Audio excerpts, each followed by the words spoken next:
Dear students, आज आम षष्ठ श्रेणी इंग्रेजी बही पार्ट 2 रो लेसन 2 विषय को डिस्कसन करवा। द फुलिश सन इन ल।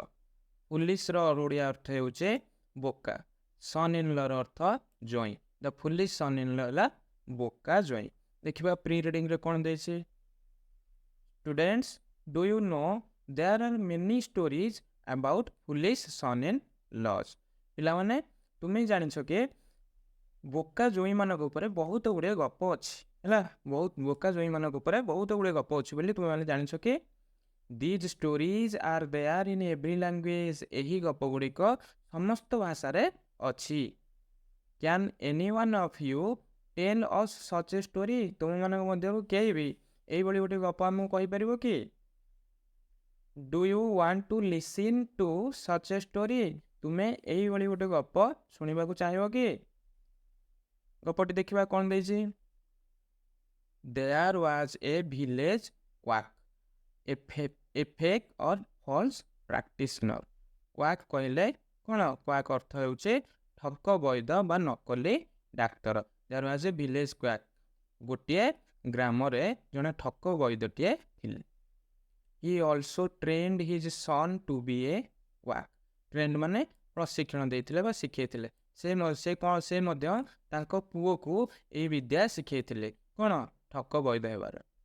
One day the father in law of his son had a fever. Fever माने जर। फादर इन लॉ कहले, फादर इन लॉ अर्थ है ससुर। दिने ताको पुओ को ससुरंकर जर हैला। One day the father in law of his son had a fever.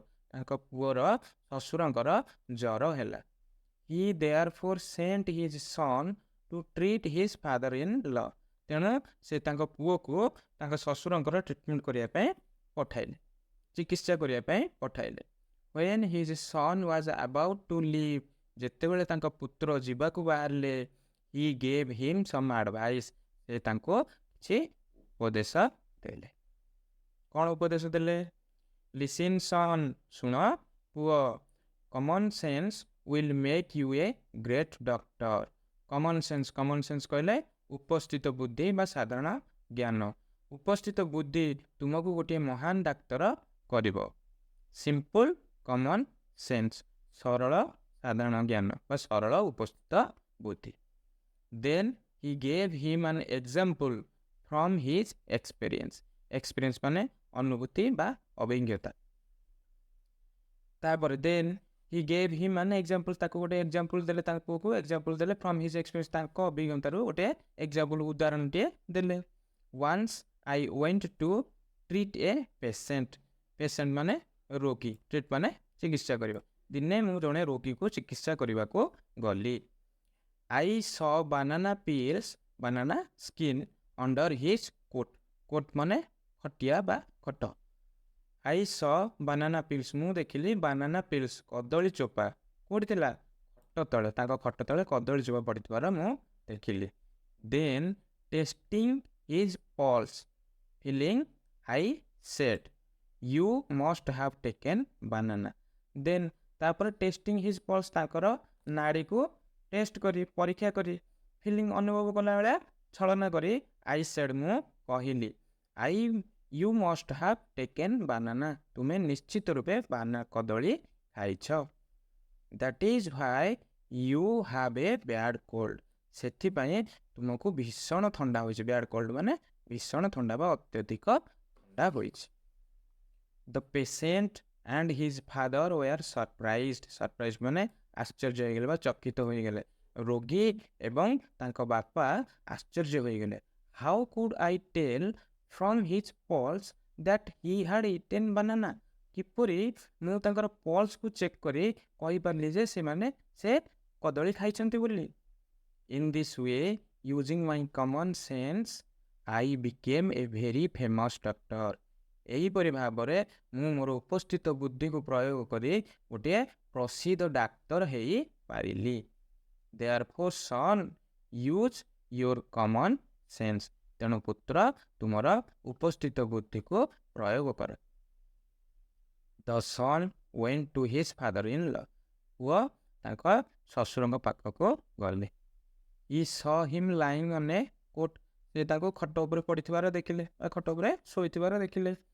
Under the coat, ଖଟ ତଳେ, ଏ କ୍ୟାଟ୍ ୱାଜ୍ ସ୍ଲିପିଂ, ଗୋଟେ ବିରାଡ଼ିଟେ ଶୋଇଥିଲା। Now he wanted to use his common sense like his father to become famous. ବର୍ତ୍ତମାନ ସେ ଚେଷ୍ଟା କଲେ ବା ସେ ଇଚ୍ଛା କଲେ to use his common sense, ତାଙ୍କର ଉପସ୍ଥିତ ବୁଦ୍ଧି ପ୍ରୟୋଗ କରିବା ପାଇଁ, like his father to become famous, ତାଙ୍କ ବାପାଙ୍କ ପରି ତାଙ୍କର କମନ୍ ସେନ୍ସକୁ, ସାଧାରଣ ଉପସ୍ଥିତ ବୁଦ୍ଧିକୁ ପ୍ରୟୋଗ କରି ପ୍ରସିଦ୍ଧ ହେବାକୁ ସେ ଇଚ୍ଛା କଲେ। He took the pulse of his father in law for some time, ସେ ତାଙ୍କର ବାପାଙ୍କ ନାଡ଼ିକୁ କିଛି ସମୟ ପର୍ଯ୍ୟନ୍ତ ଦେଖିଲେ। And pretended to think, pretended ମାନେ ଛଳନା କଲେ ଏବଂ କିଛି ଭାବିବାର ଛଳନା କଲେ। ଦେନ୍ ହି ସେଡ୍, ତାପରେ ସେ କହିଲେ, ଫାଦର ଇନ୍ ଲ, ଶ୍ୱଶୁର, you must have eaten a cat, ତୁମେ ନିଶ୍ଚିତ ରୂପେ ଗୋଟେ ବିରାଡ଼ି ଖାଇଛ। Which is why you are running a high temperature, ଯେଉଁଥିପାଇଁ ତୁମର ତାତି ଅତ୍ୟନ୍ତ ବଢ଼ିଯାଇଛି ବା ତୁମର ଜ୍ୱର ହୋଇଛି। Do you want to read a similar story, ତୁମେ ଏଇଭଳି ଗୋଟେ ଗପ ପଢ଼ିବ କି? Here is one for you, ତୁମ ପାଇଁ ଏଠି ଗୋଟେ ଗପ ଦିଆଯାଇଛି। ଦେଖିବା କ'ଣ ଦିଆଯାଇଛି। ଏଇଟା ହେଉଛି ତୁମର ମେନ୍ ବିଷୟ ଆସିଲା। A son in law after his marriage was planning to visit his father in law's house for the first time. Marriage ଅର୍ଥ ବାହାଘର, ପ୍ଲାନିଂ ମାନେ ଯୋଜନା କରିବା। ଏ ସନ୍ ଇନ୍ ଲ, ଗୋଟେ ଜ୍ୱାଇଁ, ଆଫ୍ଟର ହିଜ୍ ମ୍ୟାରେଜ୍, ତାର ବାହାଘର ପରେ, was planning to visit his father in law's house for the first time, ସେ ତାର ଶ୍ୱଶୁର ଘରକୁ ପ୍ରଥମ ଥର ପାଇଁ ଯିବା ପାଇଁ ଯୋଜନା କରୁଥିଲା। A man from his village gave him the advice, use big and high sounding words in your father in law's house. A man from his village, ତାଙ୍କ ଗ୍ରାମର ଗୋଟିଏ ଲୋକ, ଗେଭ୍ ହିମ୍ ଦ ଆଡଭାଇସ୍, ତାକୁ ଆଡଭାଇସ୍ ଦେଲେ। କ'ଣ advice ଦେଲେ? Use big and high sounding words in your father in law's house, ବଡ଼ ଏବଂ ହାଇ ସାଉଣ୍ଡିଂ ୱାର୍ଡସ୍ ଏବଂ କଠିନ ଶବ୍ଦ। ହାଇ ସାଉଣ୍ଡିଂ ୱାର୍ଡସ୍ ହେଲା କଠିନ ଶବ୍ଦ, ବଡ଼ ବଡ଼ କଠିନ ଶବ୍ଦ। ବଡ଼ ବଡ଼ କଠିନ ଶବ୍ଦ ଗୁଡ଼ିକ ତୁମର ଶ୍ୱଶୁର ଘରେ ତୁମେ ପ୍ରୟୋଗ କରିବ। Always sit on a high place, ସବୁବେଳେ ଉଚ୍ଚ ଜାଗାରେ ବସିବ। First say no to any food given to you, ପ୍ରଥମେ କହିବ ଯାହା ବି ତୁମକୁ ଖାଦ୍ୟ ଖାଇବାକୁ ଦିଆଯିବ, ପ୍ରଥମେ କ'ଣ କହିବ? ପ୍ରଥମେ କହିବ ନା ବୋଲି କହିବ, ନୋ ବୋଲି କହିବ, ପ୍ରଥମେ ମନା କରିବ। He therefore used very long and high sounding words, therefore ମାନେ ତେଣୁ, ତେଣୁ ସେ କ'ଣ କଲେ ନା ବହୁତ ଲମ୍ବା ଲମ୍ବା ଏବଂ କଠିନ ଶବ୍ଦ ଗୁଡ଼ିକ ପ୍ରୟୋଗ କଲେ। He told his mother in law ମାନେ ଶାଶୁ, ସେ ତାଙ୍କ ଶାଶୁଙ୍କୁ କହିଲେ, you are the sweetest, kindest, greatest and gentlest lady. Sweetest ମାନେ ସବୁଠାରୁ ଭଲ, କାଇଣ୍ଡେଷ୍ଟ ମାନେ ଦୟାଳୁ ବା ଦୟାବାନ, ଗ୍ରେଟେଷ୍ଟ ମାନେ ମହାନ, ଜେଣ୍ଟଲେଷ୍ଟ ହେଉଛି ସବୁଠାରୁ ନମ୍ର। କ'ଣ କହିଲେ ନା ୟୁ ଆର୍ ଦ ସୁଇଟେଷ୍ଟ, ସେ ତାଙ୍କ ଶାଶୁଙ୍କୁ କହିଲେ ତୁମେ ହେଉଛ ସବୁଠାରୁ ଭଲ, କାଇଣ୍ଡେଷ୍ଟ ଦୟାବାନ, ଗ୍ରେଟେଷ୍ଟ ମହାନ, ଆଣ୍ଡ ଜେଣ୍ଟଲେଷ୍ଟ ଲେଡି ଏବଂ ସବୁଠାରୁ ନମ୍ର ନାରୀ। The mother in law was very much pleased to hear this, pleased ମାନେ ଅତ୍ୟନ୍ତ ଖୁସି ହେଇଗଲେ। କ'ଣ ହେଲା ନା ମୋ ଶାଶୁ କ'ଣ ହେଲେ ନା ଏଇସବୁ ଜିନିଷ ଶୁଣିକରି ବହୁତ ଖୁସି ହୋଇଗଲେ।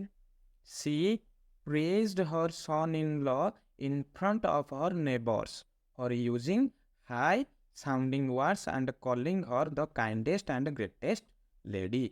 She praised her son in law, praised ମାନେ ପ୍ରଶଂସା କଲେ। ସେ କ'ଣ କଲେ ନା ତାଙ୍କ ଜ୍ୱାଇଁଙ୍କୁ ପ୍ରଶଂସା କଲେ। କେଉଁଠି ନା in front of her neighbours, ତାଙ୍କର ପଡ଼ୋଶୀ। ନେବର୍ସ ହେଲା କ'ଣ? ନେବର୍ସ ଅର୍ଥ ପଡ଼ୋଶୀ, ତାଙ୍କର ପଡ଼ୋଶୀମାନଙ୍କ ପାଖରେ ପ୍ରଶଂସା କଲେ। ଫର୍ ୟୁଜିଂ, କ'ଣ ପାଇଁ ପ୍ରଶଂସା କଲେ ନା ସେ ବ୍ୟବହାର କରୁଥିବାରୁ, ଉଚ୍ଚ ଏବଂ କଠିନ ଶବ୍ଦ ଗୁଡ଼ିକ ବ୍ୟବହାର କରୁଥିବାରୁ, and calling her the kindest and greatest lady, ଏବଂ ତାକୁ ଦୟାବାନ ଏବଂ ମହାନ ନାରୀ କହି ଡାକୁଥିବାରୁ ସେ ତାଙ୍କ ପଡ଼ୋଶୀମାନଙ୍କ ପାଖରେ କ'ଣ ପ୍ରଶଂସା କଲେ, ତାଙ୍କ ଜ୍ୱାଇଁର ପ୍ରଶଂସା କଲେ। ଯେହେତୁ ତାଙ୍କ ଜ୍ୱାଇଁ ତାକୁ କ'ଣ କରୁଥିଲା ନା ବହୁତ କଠିନ ଏବଂ ବଡ଼ ବଡ଼ ଶବ୍ଦ ମାନେ ପ୍ରୟୋଗ କରୁଥିଲା ଏବଂ ତାଙ୍କୁ କ'ଣ ଦୟାବାନ ଏବଂ ମହାନ ଲେଡି ବୋଲି ଡାକୁଥିଲେ। Following strictly the second advice, the son-in-law did not sit on a chair. Following ମାନେ ଅନୁସରଣ କରିବା, strictly କଡ଼ାକଡ଼ି ଭାବରେ, କଠୋର ଭାବରେ। ସେକେଣ୍ଡ ଆଡଭାଇସ୍, ଦ୍ୱିତୀୟ ଉପଦେଶ, ସେ ଲୋକ ତାଙ୍କୁ ଯେଉଁ ଦ୍ୱିତୀୟ ଉପଦେଶ ଦେଇଥିଲା ସେ ତାକୁ କ'ଣ କଲେ ନା କଡ଼ାକଡ଼ି ଭାବରେ ଅନୁସରଣ କଲେ। Following strictly the second advice, ଦ୍ୱିତୀୟ ଉପଦେଶକୁ କଡ଼ାକଡ଼ି ଭାବରେ ଅନୁସରଣ କରି the son-in-law did not sit on a chair, ଜ୍ୱାଇଁ ଜଣକ କ'ଣ କଲେ ନା ଚେୟାର ଉପରେ ବସିଲେ ନାହିଁ। He preferred to sit over paddy sacks piled high. preferred ମାନେ ବାଛିଲେ ବା ପସନ୍ଦ କଲେ। ପ୍ୟାଡି ସ୍ୟାକ୍ସ, ପ୍ୟାଡି ହେଲା ଧାନ, ସ୍ୟାକ୍ସ ହେଲା ବସ୍ତା, ପାଇଲ୍ଡ ହାଇ ମାନେ ଥାକ ଥାକ କରି ଉଚ୍ଚ କରି ରଖାଯାଇଥିଲା, ଉଚ୍ଚ ଆକାରରେ ଥାକ ଥାକ କରି ରଖାଯାଇଥିଲା। ହି ପ୍ରିଫର୍ଡ, ସେ ବାଛିଲେ କ'ଣ କୋଉଠି ବସିବା ପାଇଁ ନା ଧାନ ବସ୍ତା ଯେଉଁ ଥାକ ଥାକ ମରା ହେଇକି ଉଚ୍ଚ ଆକାରରେ ଥାକ ଥାକ ହୋଇ ମରା ହୋଇଥିଲା, ସେଇ ଧାନ ବସ୍ତା ଉପରେ ବସିବାକୁ ସେ କ'ଣ କଲେ ପସନ୍ଦ କଲେ। ଧାନ ବସ୍ତା ଗୁଡ଼ାକ ଦେଖିଥିବ ଏମିତି ଗଦା ମରା ହେଲା ଭଳିଆ କ'ଣ ପୁରା ବସ୍ତା ଉପରେ ବସ୍ତା ଥୁଆ ହେଇଥିବ ଉଚ୍ଚା ହୋଇ, ସେଇ ତାରି ଉପରେ ବସିବାକୁ ସେ କ'ଣ କଲେ ପସନ୍ଦ କଲେ। Similarly, when any food was given to him, ସେହିପରି ଭାବରେ ଯେତେବେଳେ ତାକୁ କୌଣସି ବି ଖାଦ୍ୟ ଦିଆଗଲା ଖାଇବାକୁ, he said, ସେ କହିଲେ ନା। One night his mother-in-law prepared delicious rice pudding ମାନେ କ୍ଷୀରି for him. One night, ଦିନେ ରାତିରେ ତାଙ୍କର ଶାଶୁ prepared ମାନେ ପ୍ରସ୍ତୁତ କରିଥିଲେ delicious, ସୁସ୍ୱାଦୁ ବା ସ୍ୱାଦିଷ୍ଟ, ରାଇସ୍ ପୁଡିଂ ହେଲା କ୍ଷୀରି। ଦିନେ ରାତିରେ ତାଙ୍କ ଶାଶୁ ତାଙ୍କ ପାଇଁ ଗୋଟିଏ ଅତ୍ୟନ୍ତ ସୁସ୍ୱାଦୁ ବା ସ୍ୱାଦିଷ୍ଟ ଚାଉଳରେ ତିଆରି କ୍ଷୀରି ତିଆରି କରିଥିଲେ। ତାଙ୍କ ପାଇଁ କ'ଣ ଚାଉଳରେ ତିଆରି କ୍ଷୀରି ତିଆରି କରିଥିଲେ। When he was served this, he said, ଯେତେବେଳେ served ମାନେ ପରସାଗଲା, ଯେତେବେଳେ ତାଙ୍କୁ ଏଇ କ୍ଷୀରି ପରସାଗଲା ସେ କହିଲେ ନା, ସେ ମନା କରିଦେଲେ। Therefore, ତେଣୁ he was not given rice pudding, ତେଣୁ ତାଙ୍କୁ କ୍ଷୀରି ଦିଆଗଲା। But 2 or 3 drops of rice pudding fell on his plate, କିନ୍ତୁ 2ରୁ 3 ବୋଦା କ୍ଷୀରି ତାଙ୍କ ପ୍ଲେଟରେ ପଡ଼ିଗଲା। When he tasted it, ଯେତେବେଳେ ସେ ଏହାକୁ ଚାଖିଲେ, tasted it ମାନେ ଚାଖିଲେ, he wanted to have more of it, ସେ ଚାହିଁଲେ ଅଧିକ ଖାଇବା ପାଇଁ। Thinking it would be impolite, he did not ask for it. କ'ଣ impolite ମାନେ ଅସଭ୍ୟ ବା ଅଭଦ୍ରାମୀ ହେବ ବୋଲି ଭାବି, thinking it would be impolite, ଏହା ଭଲ ବ୍ୟବହାର ହେବ ନାହିଁ ବୋଲି ଭାବି, he did not ask for it, ସେ ଆଉ ମାଗିଲେ ନାହିଁ। ଖାଇବାକୁ ଇଚ୍ଛା ଥିଲେ ବି ସେ ଆଉ ମାଗିଲେ ନାହିଁ। But he wanted somehow to eat the rice pudding. Somehow ମାନେ କୌଣସି ପ୍ରକାରେ, କିନ୍ତୁ ସେ ଚାହିଁଲେ କୌଣସି ପ୍ରକାରରେ ସେ କ୍ଷୀରି ଖାଇବାକୁ ସେ ଚାହିଁଲେ, ସେ ଇଚ୍ଛା କଲେ କ'ଣ ଯେକୌଣସି ପ୍ରକାର ହଉ ବି ସେ କ୍ଷୀରି ଖାଇବେ ବୋଲି ଇଚ୍ଛା କଲେ। He carefully watched his mother-in-law. carefully ମାନେ ଯତ୍ନର ସହକାରେ ବା ଧ୍ୟାନର ସହକାରେ। watched his mother-in-law, ସେ କ'ଣ କଲେ ଯତ୍ନର ସହକାରେ ତାଙ୍କ ଶାଶୁଙ୍କୁ ଦେଖିଲେ ବା ନଜର କଲେ। She put the rice pudding on a pot, ସେ କ'ଣ କଲେ ନା କ୍ଷୀରିକୁ ଗୋଟିଏ ପଟ୍ ମାନେ ପାତ୍ରରେ ରଖିଲେ। and placed it on ଶିକା, ଏବଂ ତାକୁ କ'ଣ କଲେ ଶିକା ଉପରେ ରଖିଦେଲେ। ଶିକା ହେଉଛି କ'ଣ ନା ଗୋଟେ ଉଚ୍ଚ ଜାଗା, ତମ ଘର ମାନଙ୍କରେ ଦେଖିଥିବ ଚାଳରେ, ଯେତେବେଳେ ସବୁ ଚାଳ ଘର ଥିଲା ସେତେବେଳେ ସବୁ କ'ଣ ଚାଳରେ ଗୋଟେ ଶିକା ଝୁଲା ହେଇଥାଏ, ତା ଦେହରେ ସବୁ ଜିନିଷ ପତ୍ର ରଖନ୍ତି, ସେଗୁଡ଼ା ହେଲା କ'ଣ ଶିକା। and placed it on ଶିକା, ଏବଂ ସେଇଟା କ'ଣ କଲେ ଶିକା ଉପରେ ରଖିଦେଲେ। at the dead of night ମାନେ ବହୁତ ରାତିରେ ହେଲା, at the dead of night ବହୁତ ରାତିରେ, he tried to get the pudding from the pot, ସେ ଚେଷ୍ଟା କଲେ ସେ ପାତ୍ରରୁ କ୍ଷୀରି ଆଣିବା। but unfortunately, କିନ୍ତୁ ଦୁର୍ଭାଗ୍ୟବଶ, unfortunately ମାନେ ଦୁର୍ଭାଗ୍ୟବଶତଃ ଭାବରେ, it fell on his head, ଏହା ତାଙ୍କ ମୁଣ୍ଡ ଉପରେ ପଡ଼ିଗଲା। His whole body was smeared with rice pudding like gum. Smeared ମାନେ ବୋଳି ହୋଇଗଲା, gum ମାନେ ଅଠା। His whole body was smeared with rice pudding. ତାଙ୍କର ସମ୍ପୂର୍ଣ୍ଣ ଶରୀର କ'ଣ ହେଲା ନା କ୍ଷୀରି ଦ୍ୱାରା ବୋଳି ହେଇଗଲା, ଲାଇକ୍ ଗମ୍, ଅଠା ଭଳି ତାଙ୍କ ସମ୍ପୂର୍ଣ୍ଣ ଶରୀରରେ କ୍ଷୀରି ବୋଳି ହେଇଗଲା। What to do now? ବର୍ତ୍ତମାନ କ'ଣ କରିବି?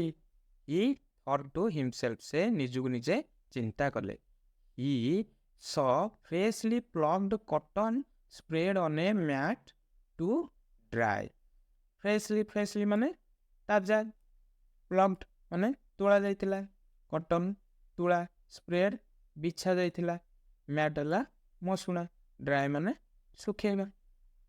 He saw ସେ ଦେଖିଲେ freshly plucked cotton, ତାଜା ତୋଳା ଯାଇଥିବା ତୁଳା ଗୋଟେ ମଶୁଣା ଉପରେ ଶୁଖେଇବା ପାଇଁ ବିଛା ଯାଇଛି। ସେ ଦେଖିଲେ କ'ଣ ନା ତାଜା ବା ସଦ୍ୟ ତୋଳା ଯାଇଥିବା ତୁଳା ଗୋଟେ ମଶୁଣା ଉପରେ ଶୁଖେଇବା ପାଇଁ ବିଛା ଯାଇଛି। He slept on it. ସେ ତା ଉପରେ ଶୋଇ ପଡ଼ିଲେ। And turned 2 to 3 times left and right. ଏବଂ 2 ରୁ 3 ଥର ସେ କ'ଣ କଲେ? ବାମକୁ ଏବଂ ଡାହାଣକୁ ଗଡ଼ିଗଲେ। ତା ଉପରେ ସେ କ'ଣ କଲେ? ଗଡ଼ିଗଲେ, ବାମକୁ ଡାହାଣକୁ 2-3 ଥର ଗଡ଼ିଗଲେ। Then he looked like a lamb. ତାପରେ ସେ କ'ଣ କଲେ? ଗୋଟେ ମେଷ ଛୁଆ ଭଳି ଦେଖାଗଲେ। lamb ମାନେ ମେଷ ଛୁଆ। What to do now? ବର୍ତ୍ତମାନ କ'ଣ କରିବି? He thought to himself. ସେ ନିଜକୁ ନିଜେ ଚିନ୍ତା କଲେ। So he went to the cow shed where some lambs lived. Cow shed ମାନେ ଗାଈ ଗୁହାଳ। So he went to the cow shed. ତେଣୁ ସେ ଗାଈ ଗୁହାଳକୁ ଗଲେ। Where some lambs lived. ଯେଉଁଠାରେ କିଛି ମେଣ୍ଢା ଛୁଆ ରହୁଥିଲେ। He stayed there throughout the night like a lamb. Stayed ମାନେ ରହିଲେ, throughout ମାନେ ସାରା ବା ସବୁ ରାତି, ସାରା ରାତି। He stayed there throughout the night. ସେ ସାରା ରାତି କ'ଣ ସେଇଠି ରହିଲେ, କ'ଣ ଗୋଟିଏ ମେଣ୍ଢା ଛୁଆ ଭଳି ସେ ସେଇଠି ରହିଲେ। କୋଉଠି? ଗାଈ ଗୁହାଳରେ ରହିଲେ। In the morning, the in-laws searched for their son-in-law and found him in the cow shed. In the morning, ସକାଳେ, the in-laws ତାଙ୍କ ଶ୍ୱଶୁର ଘର ଲୋକେ searched for their son-in-law, ସେ ତାଙ୍କ ଜ୍ୱାଇଁଙ୍କୁ ଖୋଜିଲେ। And found him in the cow shed, ଏବଂ ତାକୁ ଗାଈ ଗୁହାଳେ ପାଇଲେ। Everyone except the mother-in-law thought him to be foolish. ତାଙ୍କୁ କ'ଣ ଭାବିଲେ? ବୋକା ବୋଲି ଭାବିଲେ। Everyone ପ୍ରତ୍ୟେକ ଲୋକ, କେବଳ ତାଙ୍କ ଶାଶୁଙ୍କୁ ଛାଡ଼ିଦେଇ ଆଉ ପ୍ରତ୍ୟେକ ଲୋକ ତାଙ୍କୁ ଭାବିଲେ କ'ଣ? ବୋକା ବୋଲି ଭାବିଲେ। But the mother-in-law so pleaded. କିନ୍ତୁ ଶାଶୁ କ'ଣ? so pleaded ମାନେ ସଫେଇ ଦେଲେ। କ'ଣ ସଫେଇ ଦେଲେ? My son-in-law is as simple and as innocent as a lamb. ମୋ ଜ୍ୱାଇଁ ଗୋଟେ ମେଣ୍ଢା ଛୁଆ ଭଳି ସରଳ ଏବଂ ନିରୀହ। innocent ମାନେ ନିରୀହ। ଗୋଟେ ମେଣ୍ଢା ଛୁଆ ଭଳି ମୋ ଜ୍ୱାଇଁ ହେଉଛି କ'ଣ? ସରଳ ଏବଂ ନିରୀହ। This made the father-in-law very angry. ଏଇ ଜିନିଷ କ'ଣ? ଶ୍ୱଶୁରଙ୍କୁ ବହୁତ ରଗେଇ ଦେଲା। He was also very angry for other reasons. ସେ ମଧ୍ୟ ଅନ୍ୟ କାରଣ ପାଇଁ ବହୁତ ରାଗିଥିଲେ। His wife took too much care of her foolish son-in-law. ତାଙ୍କ his wife, ତାଙ୍କ ସ୍ତ୍ରୀ କ'ଣ କରୁଥିଲେ ନା ବହୁତ ଯତ୍ନ ନେଉଥିଲେ ବୋକା ଜ୍ୱାଇଁର। ତାଙ୍କର ବୋକା ଜ୍ୱାଇଁର ତାଙ୍କର ସ୍ତ୍ରୀ ବହୁତ ଯତ୍ନ ନେଉଥିଲେ। She gave him good food but neglected her husband. Neglected ମାନେ ଅବହେଳା କରୁଥିଲେ।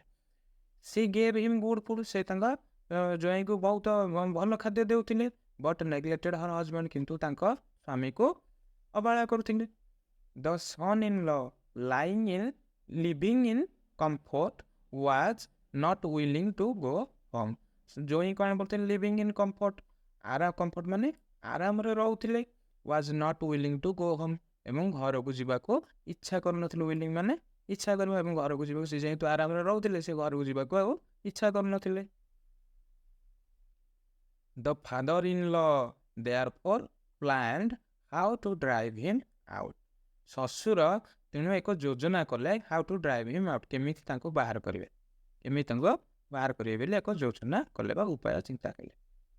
They had a lemon plant full of green lemons.